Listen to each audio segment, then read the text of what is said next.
ஆதி என்னும் பராபரையே அன்பான மனோன்மணியே ஜோதி எனும் பஞ்சகத்தாலே சொற்பெரிய கரிமுகனே தீர்த்து நீக்கும் கந்தவளே திருத்துகின்ற குருநாதர்களே 18 சித்தர்களே பண்பான பரமசிவமே ஓதியே ஜோதிடங்கள் உரைப்பதற்கு நாதவிந்து வடிவாக நல்ல துணை ஆவீரு. உலகில் உள்ள தமிழ் பேசும் அனைத்து நல் உள்ளங்களுக்கும் மற்றும் ஜோதிட சார்ந்தவர்களுக்கும் மூத்தோர்களுக்கும் ஆர்வலர்களுக்கும் மற்றும் இந்த காணொலியை காணும் உங்களுக்கும் அஸ்தோராவின் இனிய நல்வணக்கங்கள். ஜோதிடம், ஆன்மீகம், வாழ்வியல், மருத்துவம் என்ற 4 தலைப்புகளில் தொடர் காணொலிகளாக கொடுத்து வருகிறோம். அந்த வகையில் இன்று மருத்துவம் சார்ந்த தொடர் பதிவில் ஒற்றை நோய், ஒற்றை மூலிகை, ஒற்றை உணவு, ஒற்றை சித்த மருந்து என்ற தலைப்பில் தொடர் காணொலிகளாக பார்த்து வருகிறோம். நம் உடலில் ஏற்படும் ஒவ்வொரு நோய்க்கும் ஒவ்வொரு கிரகங்கள் காரகத்துவம் வகிக்கிறது, ஒவ்வொரு பாவங்கள் காரகத்துவம் வகிக்கிறது. 6, 8, 12 அல்லது 4ஆம் இடம் என்று சொல்லக்கூடிய சுகஸ்தானத்துக்கு விரயஸ்தானமான 3ஆம் இடம். இந்த 3, 6, 8, 12 இருக்கக்கூடிய கிரகங்கள் தசாபுத்தியை நடத்தும் காலத்தில் இதில் 6க்குரிய கிரகம் அதிக முக்கியத்துவம் பெறும் பட்சத்தில் நோய் வருகிறது, சென்று விடுகிறது. அதே தசாபுத்தியாக இருக்கும் பட்சத்தில் நோய் வருகிறது, அந்த தசாபுத்தி நடக்கும் காலம் வரையில் உடலுக்குள்ளேயே இருக்கிறது. 8ஆம் இடம் சம்பந்தப்பட்டால் அது மரணத்துக்கு நிகரான கண்டத்தையோ அல்லது மரணத்தையோ தந்து செல்கிறது என்பது நடைமுறையில் எண்ணற்ற ஜாதகத்தில் பார்த்திருக்கிறோம். இந்த எல்லாவித நோய்களுக்கும் ஒரு காலத்தில் நம் முன்னோர்கள் சித்தர்களும் ரிஷிகளும் மருந்துகளை கண்டுபிடித்து அதை உணவாகவும் கொடுத்து, மூலிகையாகவும் கொடுத்து, சித்த மருந்தாகவும் கொடுத்து, தனித்தனி வகையில் மனிதன் உட்கொள்ள தகுந்தபடியான வழிமுறைகளை செய்து கொடுத்து சென்றிருக்கிறார்கள். அப்படிப்பட்ட அற்புதமான மருத்துவ முறைகளை விட்டுவிட்டு மேலை நாட்டு கல்வி, மேலை நாட்டு நாகரிகம், மேலை நாட்டு மருத்துவம் என்ற இந்த 3க்கும் அடிமைப்பட்டு நம்மை பணம் சம்பாதிக்கும் இயந்திரமாக மருத்துவர்கள் பயன்படுத்தி கொண்டிருப்பது சற்று யோசிக்க வேண்டிய விஷயமாக இருக்கிறது.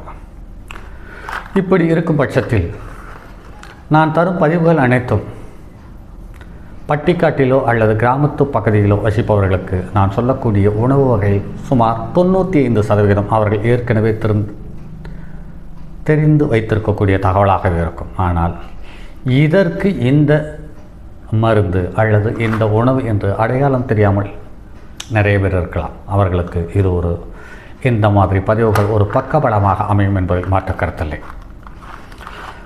சரி நண்பர்களே, இன்று சோதகக்கட்டு என்று ஒரு நோயை சொல்லியிருக்கிறார்கள். இது பெண்களுக்கு கர்ப்பப்பையில் ஏற்படக்கூடிய ஒரு விதமான நோய். இதில் இரத்தப்போக்கு அதிகமாகும். இந்த இரத்தப்போக்கு ஏற்ற இறக்கத்தோடு அல்லது அதிக போக்குள்ளதாக அமைந்து ரொம்ப வேகமாக உடல் நலத்தை பாதிக்கிறது என்பதை நடைமுறையில் பார்க்க முடிகிறது. அதற்கு மூலிகையாக ஆதலைக்கிழங்கு என்று சொல்லியிருக்கிறார்கள். உணவாக பிட்டு வகைகள் அனைத்ததும் சாலச் சிறந்தது என்று சொல்லியிருக்கிறார்கள். நாட்டு மருந்தில் பட்டுக்கருப்பு என்று சொல்லியிருக்கிறார்கள். அடுத்து சூரிய வர்த்தகம் என்ற ஒரு நோயை சொல்லியிருக்கிறார்கள். இதற்கு ஆகச்சிறந்த மூலிகையாக கீழாநெல்லி வேரும், உணவில் பூண்டு மிளகு ரசமும், சித்த மருத்துவத்தில் அகத்தியர் குழம்பு புகை என்று சொல்லப்பட்டிருக்கிறது. அடுத்து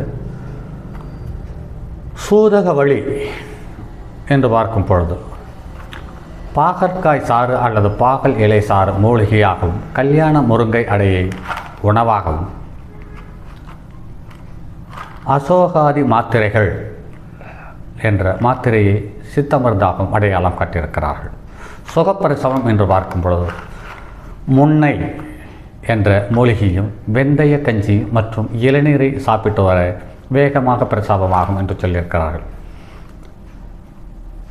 இதற்காக சித்த மருந்து என்று பார்க்கும் பொழுது பிரசவ நாடாக லேகியம் என்று அடையாளம் காட்டியிருக்கிறார்கள். இந்த லேகியத்தை 5 மாதம் முதல் சாப்பிட்டு வரலாம் என்றும் அடையாளம் காட்டியிருக்கிறார்கள்.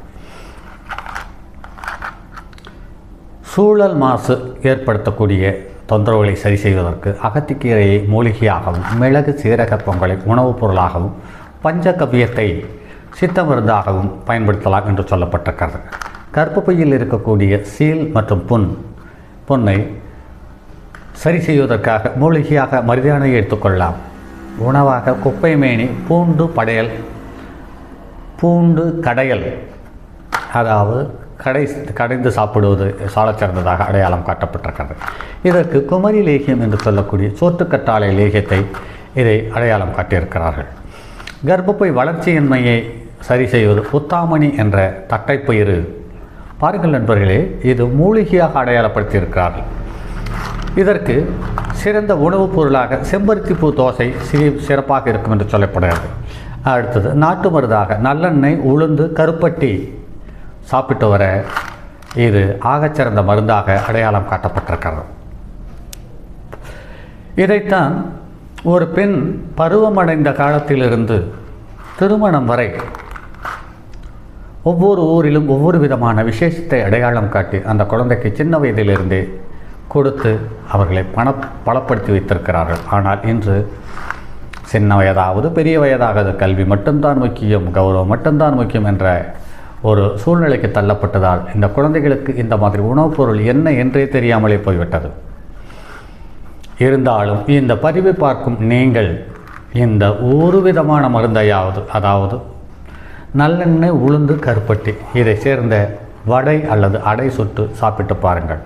உடலில் ஏற்படக்கூடிய 3 நாளில் உங்களுடைய உடலில் ஒரு புது தெம்பு பிறப்பதை தெளிவாக அடையாளம் காண முடியும்.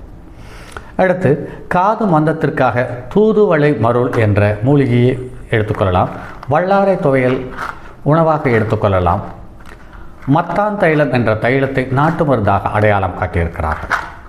காதில் சீல்வடிதல் சரக்கொன்றையை மூலிகையாகவும், துளசி சுவைநீரை குடிநீராகவும், மிளகாய் தைலம் நாட்டு மருந்தாகவும் சித்த மருந்தாகவும் அடையாளம் காட்டிருக்கிறார்கள். காது இரைச்சல் வளம்புரிக்காய் மூலிகையாகவும், சீத்தாப்பழம் உணவாகவும், உப்பு கரைசல் வசந்த குசி மகரம் என்ற ஒரு சித்த மருந்தை அடையாளம் காட்டியிருக்கிறார்கள்.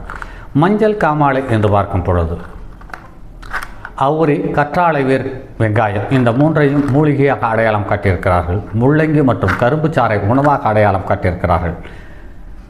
வெண்கரு சூரணம் என்று வெள்ளக்கரு சூரணம் என்று சொல்லப்பட்டிருக்கிறது. இது எப்படி செய்வது என்று தெரியவில்லை. இது முட்டை சார்ந்ததா அல்லது வேறையா தெரியவில்லை. அனுபவம் வாய்ந்த சித்த மருத்துவரிடம் ஆலோசனை பெற்று தெரிந்து கொள்ளுங்கள்.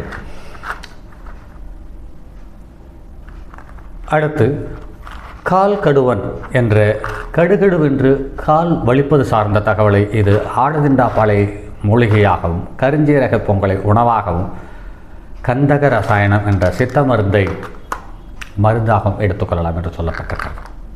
பாருங்கள் நண்பர்களே, நாம் எங்கு பிறக்கிறோமோ அங்கேயே நாம் எந்த பூமியினுடைய கதிரிலைகளினுடைய தாக்கம், எந்த பூமியினுடைய மண்ணினுடைய தன்மையை அனுசரித்து எந்த நோய் நமக்குள் வருகிறது என்பதை கடவுள் அடையாளம் கண்டு அதே பூமியில் அதே நம்மை சுற்றியுள்ள மூலிகையின் மூலமாகவும் உணவுகள் மூலமாகவும்